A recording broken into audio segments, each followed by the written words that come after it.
Start. Uttar Pradesh राष्ट्रीय विधि विश्वविद्यालय प्रयागराज एवं इस परिसर में विभिन्न सुविधाओं से युक्त भवन के निर्माण कार्य का शिलान्यास करके मुझे अत्यंत प्रसन्नता का अनुभव हो रहा है।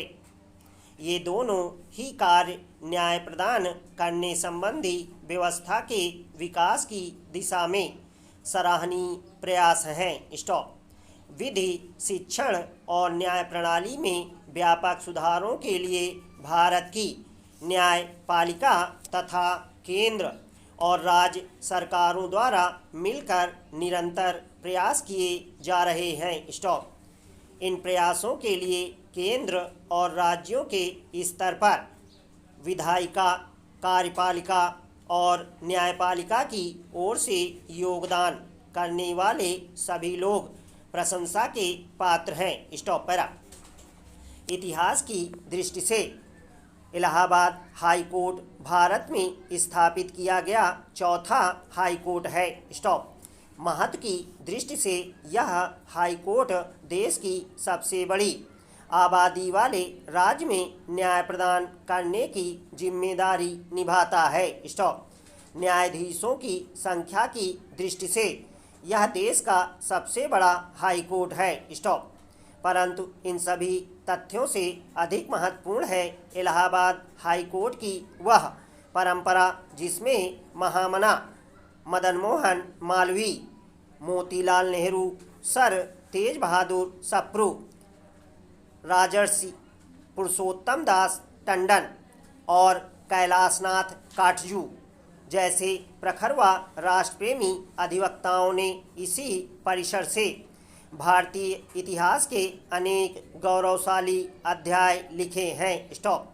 इस हाई कोर्ट के बार और बेंच के प्रबुद्ध सदस्यों ने समाज और देश को वैचारिक नेतृत्व प्रदान किया है।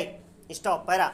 इसी उच्च न्यायालय में सन 1921 में भारत की पहली महिला वकील सुश्री कोर्नेलिया सोराबजी को इनरोल करने का ऐतिहासिक निर्णय लिया गया था। स्टॉप। वह महिला सशक्तिकरण की दिशा में इलाहाबाद उच्च न्यायालय का भविष्योन्मुखी निर्णय था। स्टॉप। पिछले महीने न्यायपालिका में महिलाओं की भागीदारी का एक नया इतिहास रचा गया है। स्टॉप। मैंने उच्चतम न्यायालय में 3 महिला न्यायाधीशों सहित 9 न्यायाधीशों की नियुक्ति को स्वीकृति प्रदान की है। स्टॉप। उच्चतम न्यायालय में नियुक्त कुल 33 न्यायाधीशों में 4 महिला न्यायाधीशों की उपस्थिति न्यायपालिका के इतिहास में आज तक की सर्वाधिक संख्या है। स्टॉप। इन नियुक्तियों से भविष्य में एक महिला मुख्य न्यायाधीश बनने का मार्ग प्रशस्त हो चुका है। स्टॉप। सामान्यतः महिलाओं में न्याय प्रकृति का अंश अधिकतम होता है, भले ही इसके कुछ अपवाद भी होते हों। स्टॉप। उनमें हर किसी को न्याय देने की प्रवृत्ति, मानसिकता व संस्कार होते हैं। स्टॉप।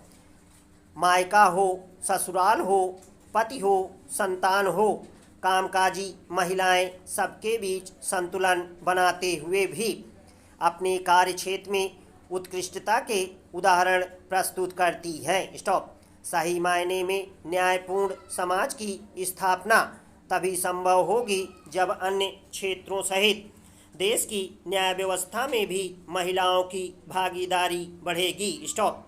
आज उच्चतम न्यायालय तथा उच्च न्यायालयों को मिलाकर महिला न्यायाधीशों की कुल संख्या 12% से भी कम है। स्टॉप। यदि हमें अपने संविधान के समावेशी आदर्शों को प्राप्त करना है तो न्यायपालिका में भी महिलाओं की भूमिका को बढ़ाना ही होगा। स्टॉप। मैं आशा करता हूं कि देश के इस विशालतम उच्च न्यायालय में महिला अधिवक्ताओं, अधिकारियों और न्यायाधीशों की संख्या में वृद्धि होगी। Stop para.